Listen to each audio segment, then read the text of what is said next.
and welcome to the Stratazine podcast. I'm Emily Russell, and joining me today are Kinley, Riley, Soraya, Ellie, Samantha, and Jaden. Today we'll explore why authentic human content often outperforms AI-generated material and how to use AI effectively as a tool in your creative process. Soraya researched the rise of AI slop and the effect it can have on audience trust, and she will start off our conversation today. Yeah, so social media has recently been flooded with a lot of AI content, and this trend has recently been named AI slop.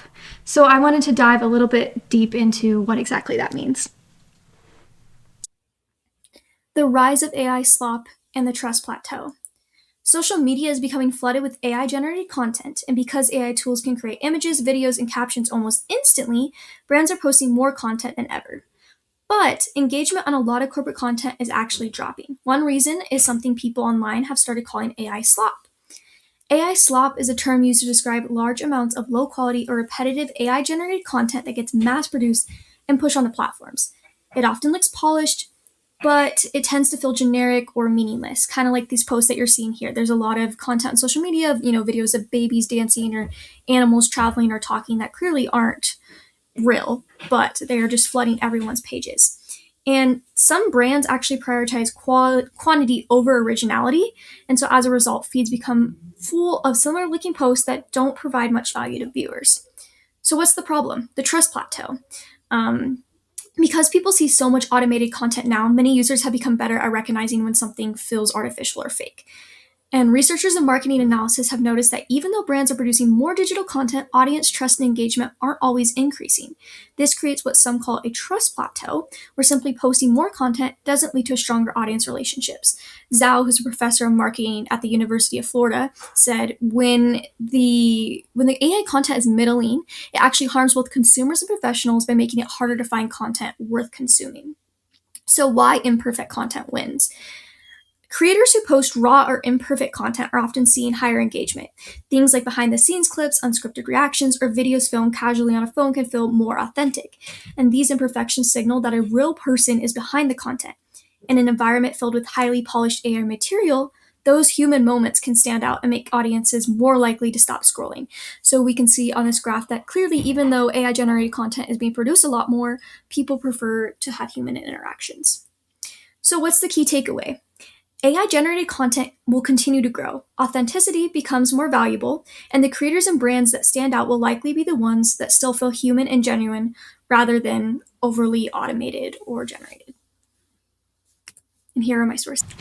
Yeah, so I find it fascinating how easy it is to generate AI content, like just with the click of a button. There's so many different sources that you can generate content.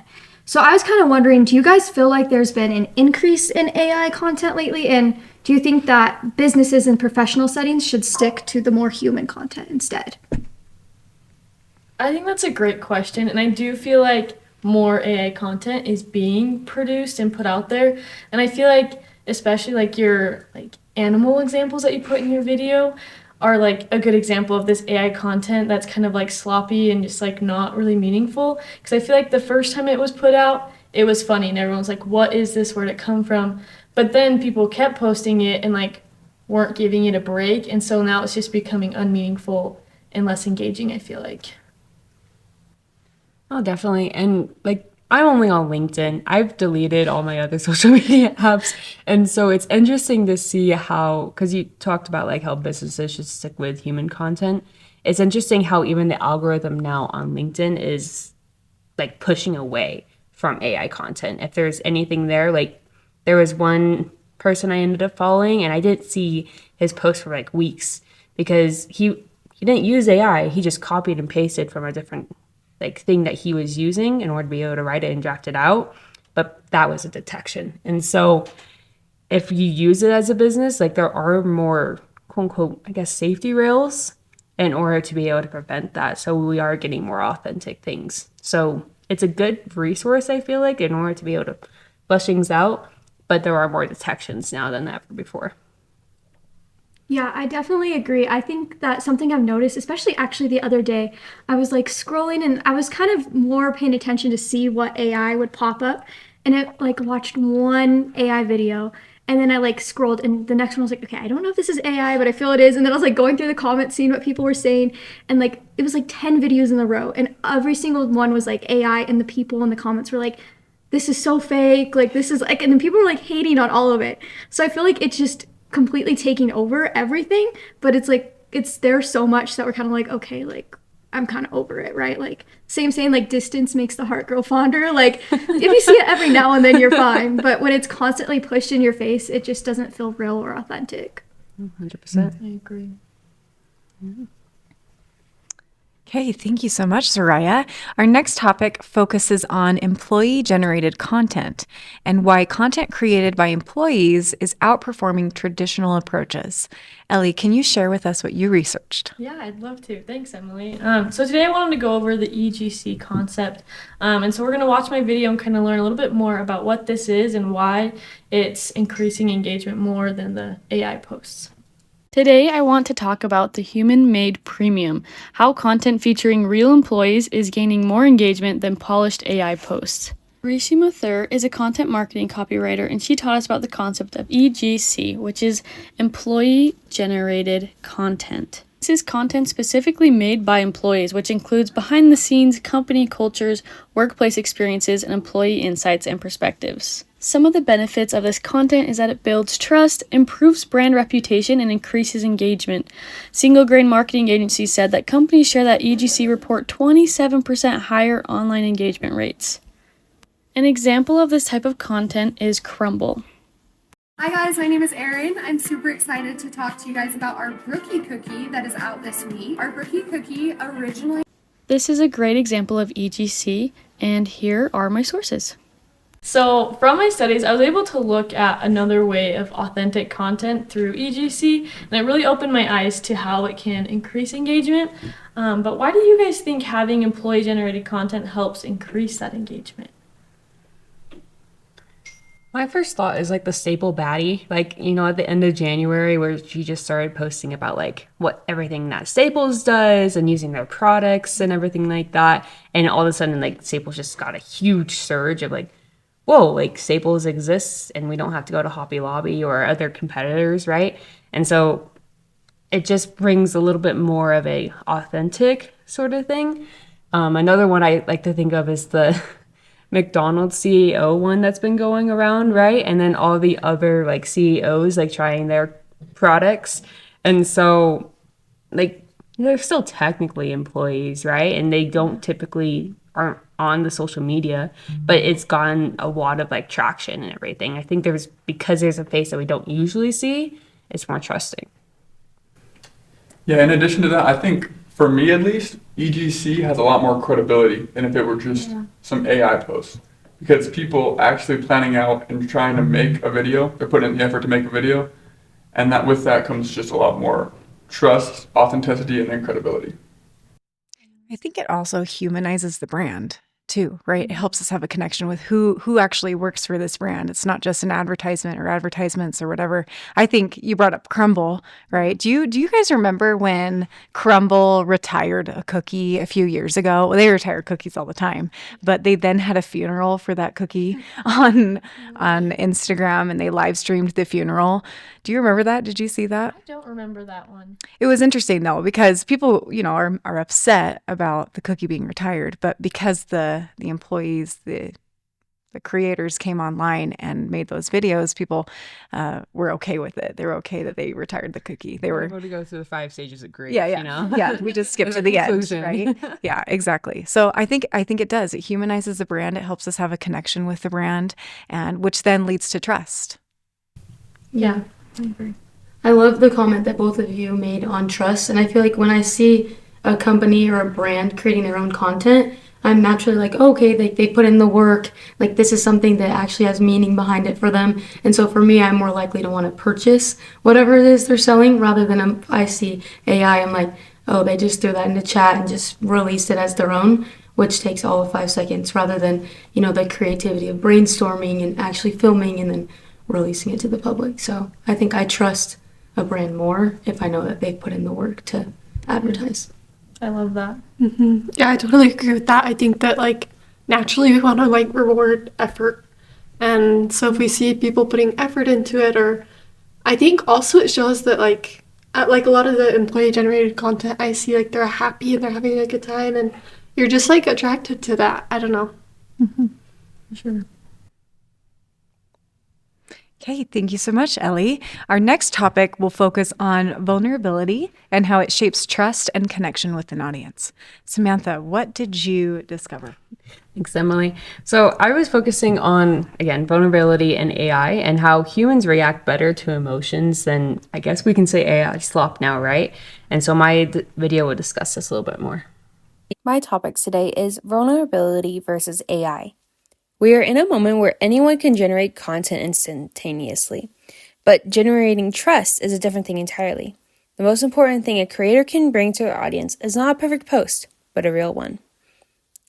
Aristotle gave us 3 tools of persuasion that still hold up today: ethos, or credibility; pathos, emotion; and logos, proof.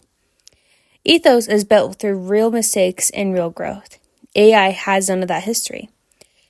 And logos is proof. Orange SEO noted in 2025 that AI cannot replicate human experience. The unplanned failure is the proof. Pathos is the strongest persuasion mode, and according to WebSpec's 2025 research, it requires real human moments. AI can simulate emotion, but it can't feel it. Dr. Brené Brown spent over 15 years studying connection across 1,200 plus participants. Her finding: vulnerability is the core engine of trust. It's built in small moments, every I failed post, every no makeup video. Brown also found the number one shame trigger is perfectionism. When creators reject that publicly, their audience feels seen. A 2025 ResearchGate study confirmed it. Unfiltered content consistently outperforms staged content. California Management Review found in 2025 that only 15% of consumers trust AI influencers. Kirk and colleagues at Science Direct called it an AI authorship effect. The moment audiences discover content is AI generated, loyalty drops and moral disgust rises. AI cannot take a risk or feel shame, and that shared risk between a creator and audience is what builds real community. In closing, the no makeup routine isn't just content, it's a declaration. I'm not performing for you. I am with you, and no bot can replicate that. These are my sources. All right. So obviously I talked a little bit more about why we even trust vulnerability and emotions a little bit more. But I'm curious, what are your guys' thoughts on when it's too much? Like, when do you end up oversharing where you're over like, okay, that was too much and we don't tend to trust it anymore? Is there like a ceiling for that? Just speaking from personal experience, there have been times when I've been scrolling, I've been looking at different videos, and a video comes up, and the person's just uncontrollable and just sobbing, and I can't even make out a word that they're saying. And immediately, I'm not connected. I just want to scroll right past them because I'm like, it's a little too much. I think it's, you've reached the ceiling, you've exceeded that ceiling, and now I can't even connect. So I think there is a point where it's too much. Definitely. Go ahead. Oh, sorry. Something that I've heard is that like vulnerability met with empathy creates a connection. And so I think like those videos, if you can't like empathize with that person or like relate with how maybe they're feeling, it's not gonna create any sort of connection. And I don't know, that's what I've heard. So do you feel like it's more relatability of like, I wouldn't be posting this then? Do you feel like people could potentially relate to it more if they were also people who were posting those sort of things? Does that make sense? Yeah, I think so. As we were talking, it made me think of like an influencer. Her name is Tori Halford.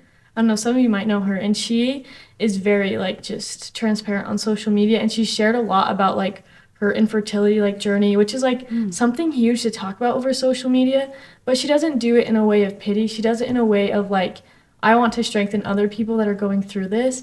And so I think that's why she has a great following, because she's super vulnerable, but also she's not poor pity me, poor my life. She's I want to help everyone else and make this this big awareness and let's get through this together. And I think for that, that's where all of her engagement comes from, is people wanting to connect with her with that. And so that's what that made me think of. I feel like she's hit that perfect balance of vulnerability. Definitely. No, I agree. I feel like you want to feel like you're like in touch with the people who you're watching or like what they're posting. I think back to like on Instagram stories or Snapchat stories, those people who post like so much that it's just like a bunch of little dots because they posted like 20,000 times during the day and you're just like trying to like tap through it. You're like, I do not care about what coffee you got today or like what, like you don't care about that stuff, right?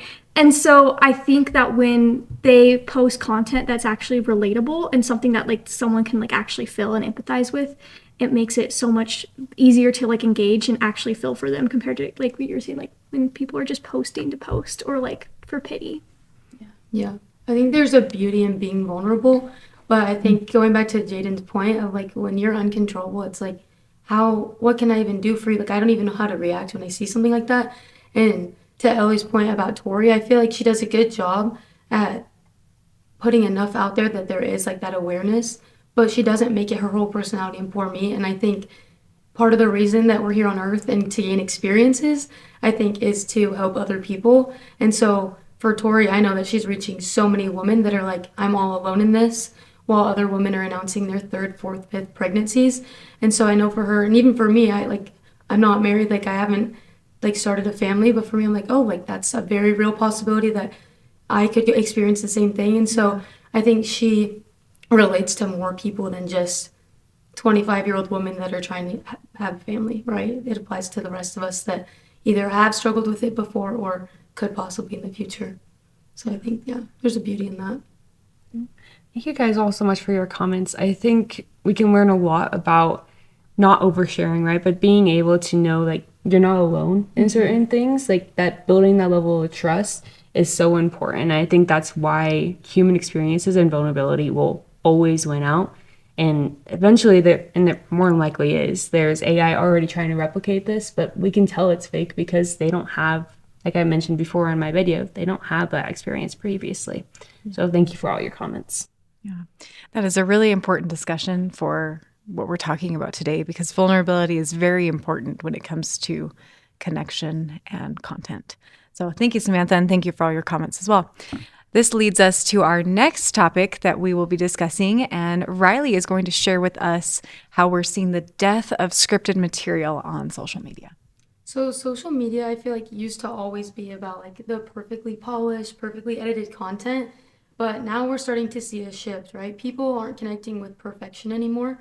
They're connecting with what feels real, and because of that, I think the traditional so-called script is starting to lose its power.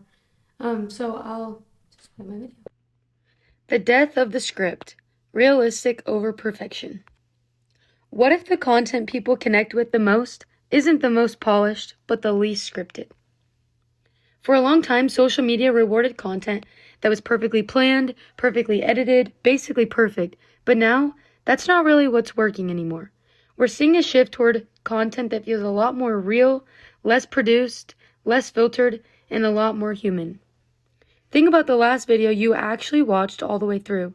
Was it the most polished one, or was it the one that felt real? When something is overly scripted, it can actually create distance.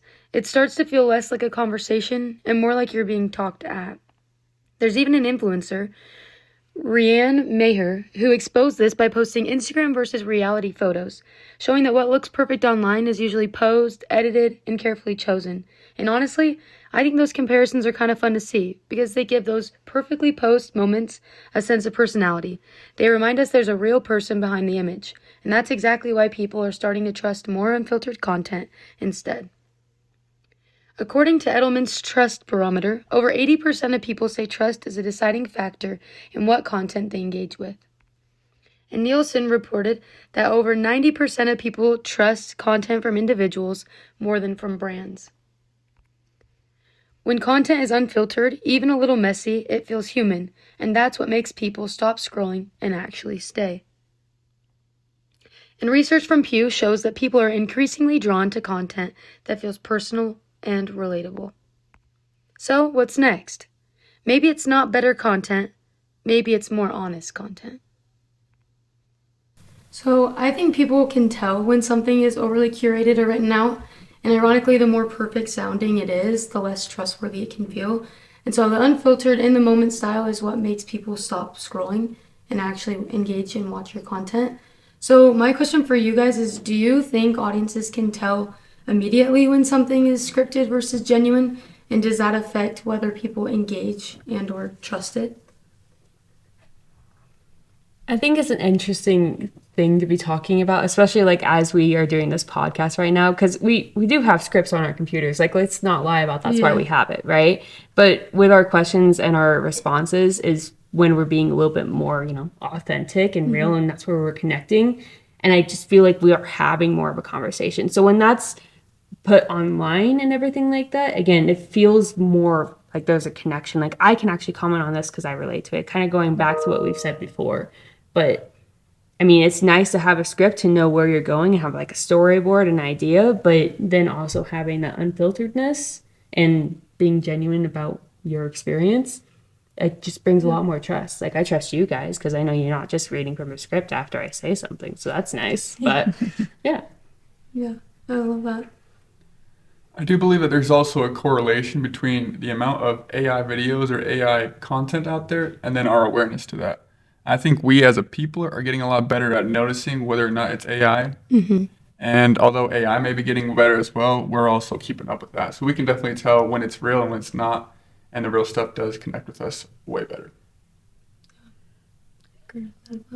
Yeah, I feel like for me though, sometimes I don't know if I'm behind the times, but I kind of struggle to tell like if things are real or if they're fake. Like I have to take a couple like rewatches.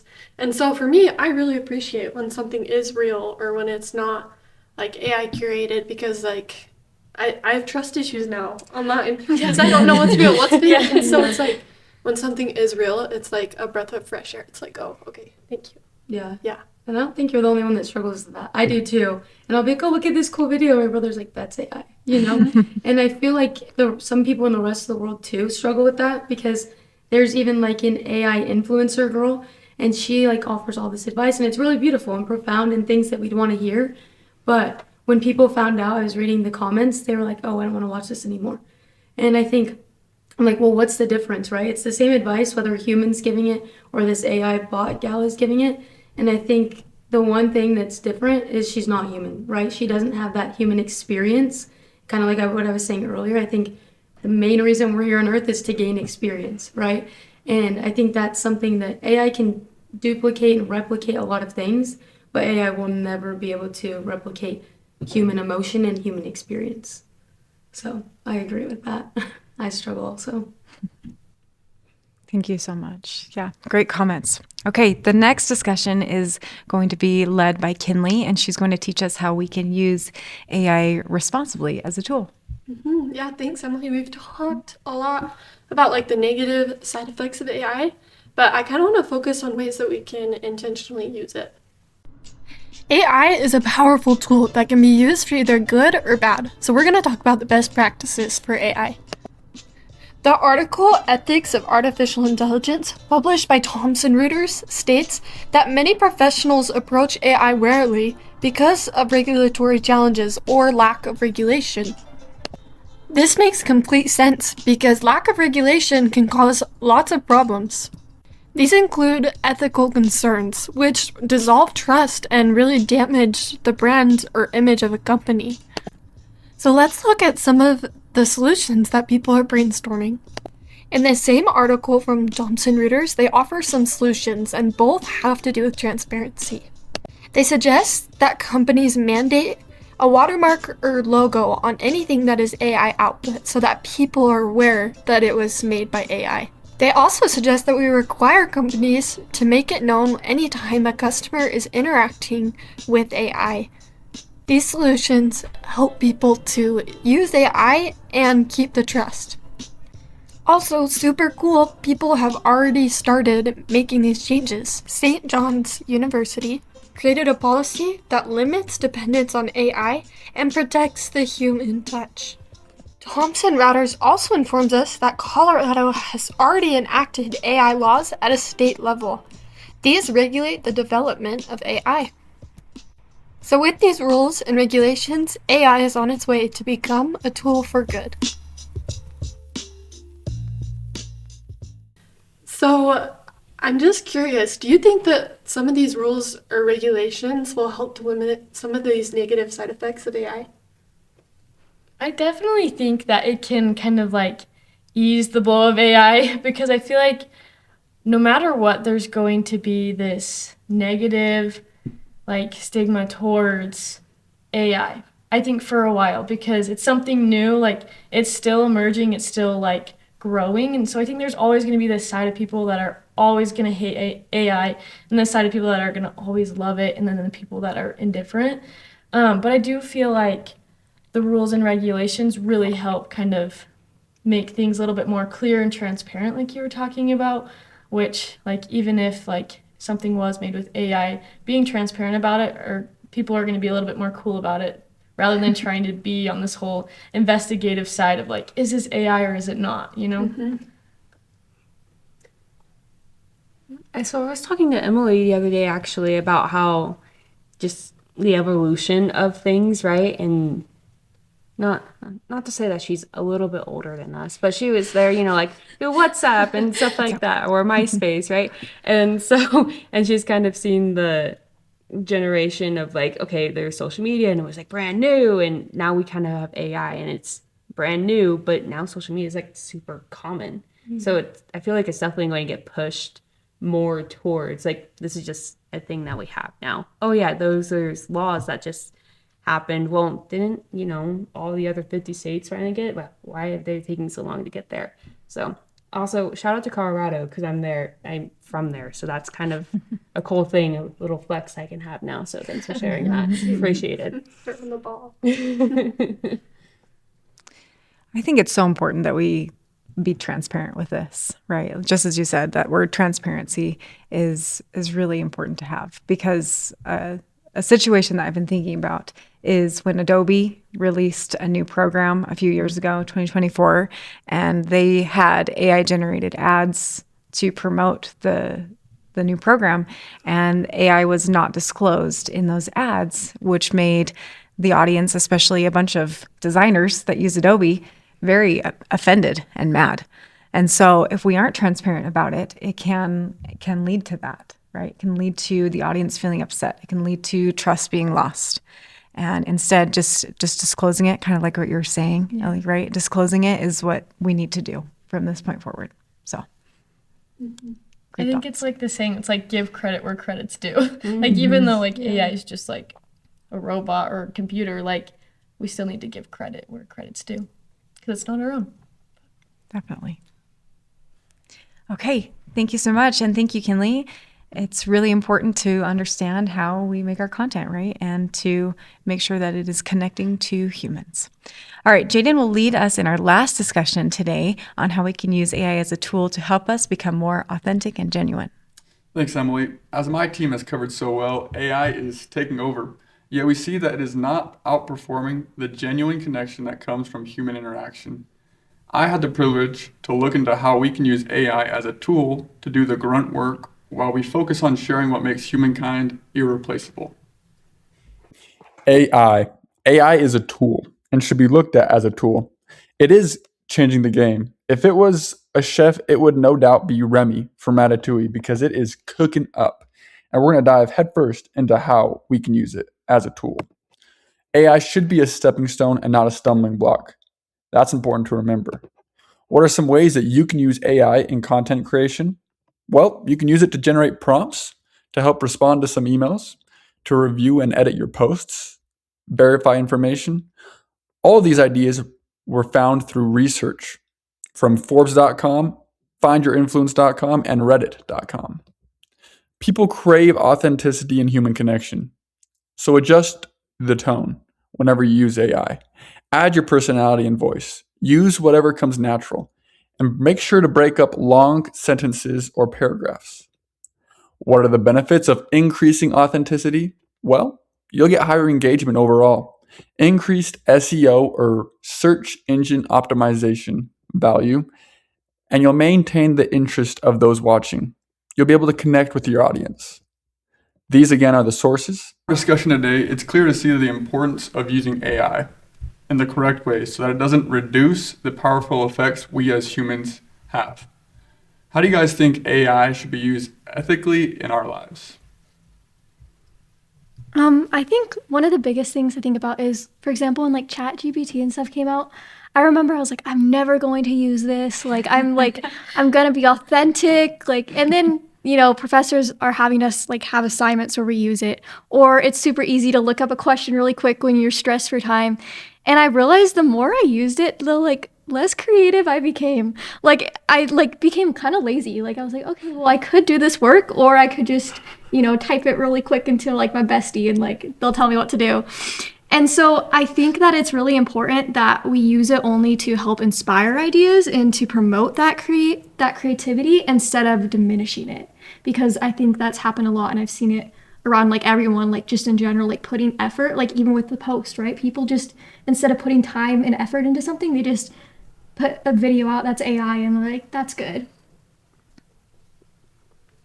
I think one of the ways, sorry, I've been talking a lot, but I have something to say, I guess. So I think one of the ways that I really like to use AI is the Create method. It was a LinkedIn learning course I did by Dave Burris, and he talked about Create. So it's C for character, R for request, E for example, A for adjustments, T for type to output, and E for extras. And so you give your AI a character. For instance, if AI was going to be helping us on this podcast right now, we'd be like, you're a podcaster with 10 plus years of experience in podcasting and research. And then you type out your like request of like, please do research on such and such thing. Like, I don't know, we could talk about AI, right? And then give an example and then do adjustments after that as well. And that's something that I've used. Like, it's not just a basic prompt of like, hey, do this assignment for me. It's, hey, can you help me be a creative collaborative?